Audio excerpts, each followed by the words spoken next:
Good evening students, welcome to SRS IAS and law academy. आज की जो हमारी करंट अफेयर की न्यूज़ होगी वो साइंस एंड टेक से रिलेटेड होगी और आज का जो हमारा टॉपिक है वो है इसरोज न्यू नाविक सैटेलाइट NVS-01। तो देखते हैं ये न्यूज़ में क्यों है। तो रिसेंटली NVS-01 सैटेलाइट जो है उसको सक्सेसफुली लॉन्च किया गया है इंडियन स्पेस रिसर्च ऑर्गेनाइजेशन के द्वारा, इसरो के द्वारा, using GLSV F12, and after 19 minutes of flight it was accurately placed in the geosynchronous transfer orbit। तो GLSV F12 के द्वारा जो आपका लॉन्चिंग व्हीकल जो है GLSV, उसके द्वारा इसको लॉन्च किया गया है और 19 मिनट के बाद इसको जियोसिंक्रोनस ट्रांसफर ऑर्बिट में इसको एक्यूरेटली जो है वो प्लेस कर दिया गया। ये GLSV F12 जो है ये 15th फ्लाइट है इंडिया के। जो GLSV जियो सिंक्रोनस सैटेलाइट लॉन्च व्हीकल है उसकी 15th फ्लाइट होगी और ये 9th फ्लाइट थी इंडिजीनियस साइरो स्टेज की, और उसी के साथ साथ ये 6th ऑपरेशनल फ्लाइट थी GLSV की विद इंडिजीनियस साइरोजेनिक स्टेज के साथ। नेक्स्ट देखते हैं NVS-01 जो है ये क्या है। This satellite is first of the second generation satellites of ISRO's NVS navigation satellite series of payloads। इसका वेट जो है वो 2232 kg तक था, जो इसको अभी तक की सबसे हैवीएस्ट सैटेलाइट जो है कंस्टेलेशन में हैवीएस्ट सैटेलाइट जो है ये इसको बना देता है। NVS-01 carries navigation payloads L1, L5 and S bands। तो L1, L5 और S बैंड्स के पेलोड जो है, नेविगेशन पेलोड जो है ये कैरी करता है आपका NVS।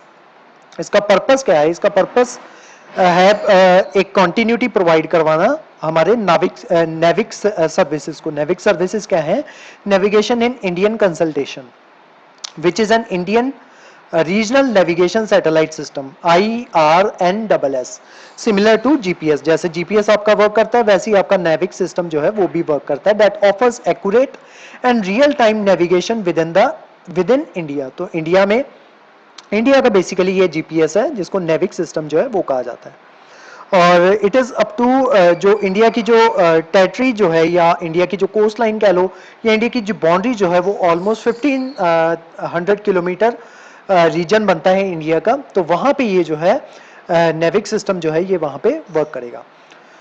जो इसकी फर्स्ट जनरेशन थी उसमें टोटल 7 सैटेलाइट्स हैं, नाविक सैटेलाइट्स, जिनका वेट जो है वो ऑलमोस्ट 1425 किलोग्राम तक जो है वो इनका वेट जो है वो है। तो अभी सेकेंड जनरेशन में सबसे हैवीएस्ट सैटेलाइट जो है NVS-01 जो है ये रहने वाली है। अब इसमें एटॉमिक क्लॉक जो है वो लगा के भेजी गई है। The satellite will have a rubidium atomic clock on board, a significant technology developed by India. Some of the existing satellites in the navigation constellation have lost their ability to produce accurate location data। तो उसमें क्योंकि उनकी atomic clock जो है वो खराब हो चुकी है या फेल हो चुकी है, तो इस वजह से वो एक्यूरेट डेटा जो है वो प्रोड्यूस नहीं कर पा रही। तो इस वजह से ये नई सैटेलाइट जो हमने भेजी है इसमें एटॉमिक क्लॉक जो है वो हमने लगा के भेजी है ताकि हमें जो है सही लोकेशन जो है, एक्यूरेट लोकेशन जो है वो हमें पता चल सके। The satellite based on the positioning system rely on the precise time measurement from atomic clock to determine the object location.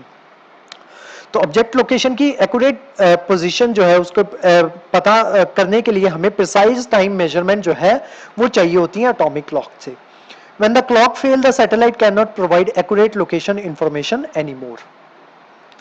L1 signal for better use in wearable devices. जो आपके L1 signal मैंने आपको बताया था ना, 3 payload जो है वो भेजे गए हैं।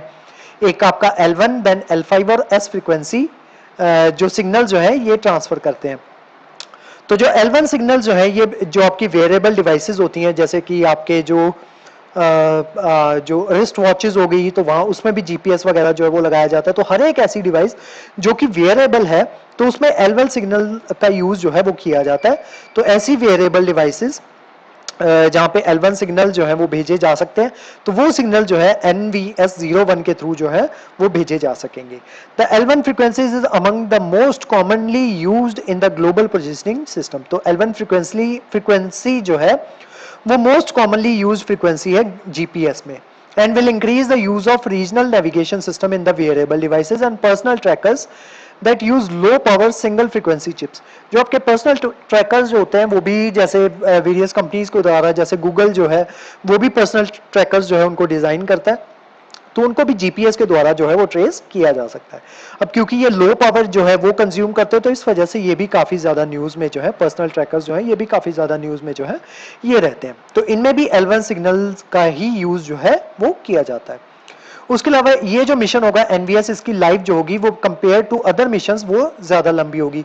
जो एग्जिस्टिंग सैटेलाइट्स जो है उनकी मिशन लाइफ जो है वो 10 साल की है, जबकि एनवीएस 01 जो है इसकी मिशन लाइफ जो होगी वो 12 साल तक की होगी।